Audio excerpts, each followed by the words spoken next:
Audubon, a vagabond with a spirit free. He hunted birds in frontier America and painted them so naturally. In the early 1800s, our nation, like a vigorous young man, was finding its place in the world and bending its energies to the business of growth and adventure. Westering Americans were forcing the frontier back from the eastern mountains to the Mississippi and beyond. The frontier was many things. For some, it was a frontier of adventure. For some, it was a frontier of homes, hand-built houses for families seeking independence. For some, it was a frontier of commerce. For some, it was a frontier of land. Many were the pioneers who helped America grow. But in building America, they destroyed much of the natural wilderness. As the forests were cut away to build homes and clear fields, the wildlife was driven away too. Deer, and even the smaller animals fled before the hunter's gun and the pioneer's axe.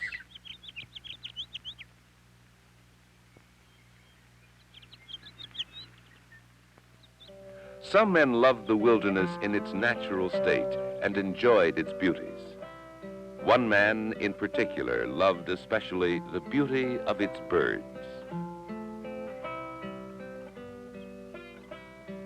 He was John James Audubon, who later called himself the American woodsman. Yet this man who loved the birds of America was not an American by birth, but was a Frenchman. And all his life he talked with a French accent. A friend of Daniel Boone and many other great of his day, Audubon was no ordinary man. His first home in America was at Mill Grove Farm in Pennsylvania. His father, a French sailor and merchant, owned the property, and Audubon, when 18, came to manage it. He was a young dandy then, careful, even foppish in dress, French in manner and language. He cared little for business, but enjoyed the natural beauty of the Pennsylvania country. Here, he found the native birds fascinating to study. And the small animals were common and plentiful near Mill Grove. Their appearance and their actions delighted him. Soon his room at Mill Grove became a small museum of mounted animals and birds, set in poses as lifelike as Audubon could achieve. Copying nature, preserving it in some way, was an ideal even then to Audubon. A hollow under a tree near the creek became a sort of study for him. Here, he performed the first banding experiment on an American wild bird, the swallow. And here, he sketched and painted. These early drawings done by Audubon were not published, but they reveal a budding talent and the goal of his art, the painting of birds exactly as they are. John Audubon went a-wanderin' down to the river to a hollow tree. There he banded the swallow and hunted the wood duck and painted them so faithfully. This was the beginning of Audubon's art in America. The young Frenchman appeared to others as willful, vain, dramatic, elegant, and violently emotional. He was possessed of great activity and prodigious strength, an admirable marksman, an expert swimmer, and a clever writer. But he gave too little attention to business and gradually lost his interest in Mill Grove. He often rode to a nearby estate, Flatland Ford. Here he met Lucy Bakewell, whom he courted and married. Leaving Mill Grove, he took his bride west. In the West, he set up a store, expecting to make a fortune as a merchant. The work soon fell to Lucy. For Audubon's was a wandering mind, and his thoughts turned to the forests, to the great wilderness that stretched out about the community. Where the man's mind wandered, the man would follow. He would spend mornings and evenings and any free time looking for birds. He became one of the great woodsmen of our land, able to find wonders other men missed. Though his business was neglected, he found distinction in painting, especially in painting birds, and he enjoyed being distinguished. His paintings, watercolors, he would show to anyone who would look. His neighbors found them interesting, and the man who painted them peculiar. Little did any of them dream they were looking at paintings that were destined to become famous around the world.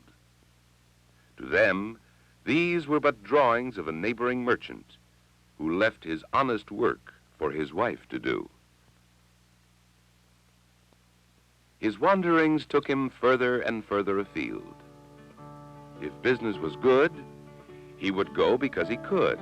If it was bad, he would go to get away. He roamed the great forests of Kentucky, Ohio, and Pennsylvania, hunting, following a bird, or the report that a rare bird had been seen. He felt a keen excitement in the hunt, and an intense elation in his quest for specimens to paint.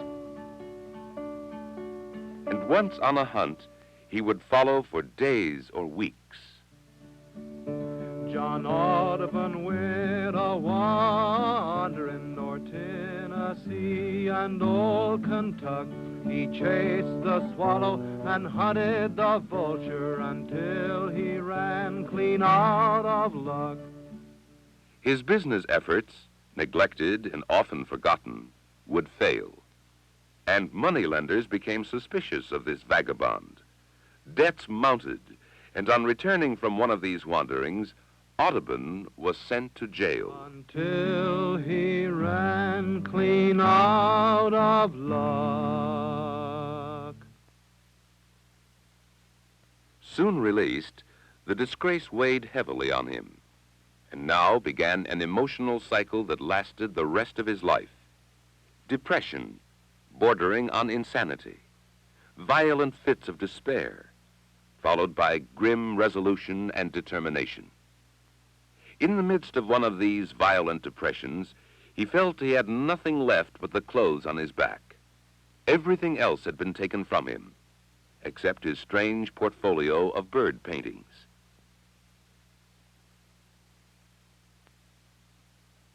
He felt he could not try his hand at business again, and he refused to see the people of the town or let them see him.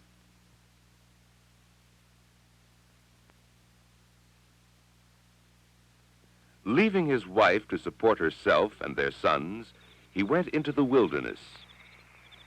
Slowly, a burning ambition grew to paint birds, and to paint them so well that everyone would recognize his genius. Having decided to forget business forever, Audubon wanted to be great as a painter. And he gave himself to this purpose with wholehearted zeal.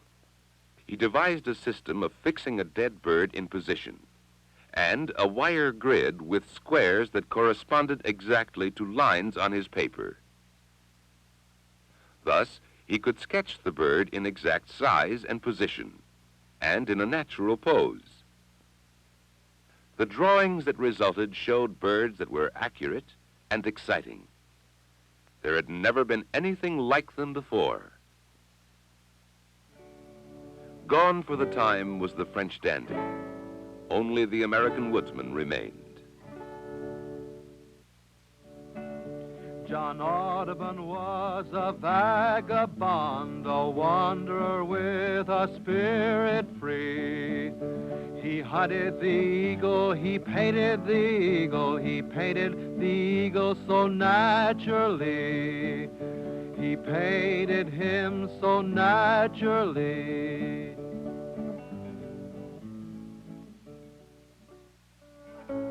His wanderings took him south to Louisiana, to the beautiful Oakley plantation. Here, his wife joined him and taught school. And this land, Audubon came to call his beloved. He found a bird paradise here, for many birds wintered in this region, and many more were residents the year round. He obtained specimens by his own gun, and he hired hunters to bring him others. By now, he was striving to get enough good paintings of birds to justify publication. He sought birds, rare birds and interesting birds. Birds to challenge a publisher. He was especially fascinated by birds of prey and the violence of nature. Some birds, such as one young hawk, he captured and tamed. But always he painted, seeking to get enough paintings of American birds to publish a book he found could not be published in America. John Audubon went a-wandering over the bayous and swamps to the shore. While Lucy saved money, John Audubon painted, till of paintings he had more than 20 score. Till of paintings he had more than 20 score. When Audubon had found specimens for and completed more than 400 paintings, and Lucy had saved enough from her teaching, he felt the time had come to seek a publisher. He left again, this time for Europe. It was in London that he met Robert Havell, an engraver of genius who agreed to engrave plates and print pictures and color them for a reasonable price. And so the work was begun. Havell meticulously etched the paintings in reverse upon a copper plate. Black and white impressions were made, and then each copy was colored by hand. And this process was duplicated for each of the 435 paintings. While the work was being done, Audubon sold subscriptions to the planned book. John Audubon went a-wandering over the ocean to London town. He found a printer and they published together the paintings that brought him his world renown. Never in the history of art or engraving had anything like it been done before. For each bird was printed life-size. This was the way the first edition of Birds of America was printed. He also published a text for his drawings called Ornithological Biography, written with the aid of William McGillivray. And he began another ambitious effort called Quadrupeds of North America. Thus, the work of Audubon came to embrace not only birds, but all the wildlife of America. He worked on this project until his death in 1851. And today, the National Audubon Society is one of many monuments to his efforts. But no monument can compare with his own, the work for which he is best known, the Birds of America. Paintings of American birds by a Frenchman, published first in England. Paintings that amazingly seem to achieve the goal of Audubon's art, the recording and thereby the preserving of nature. He hunted birds in frontier America, and he painted them so naturally. Yes, he painted them so naturally.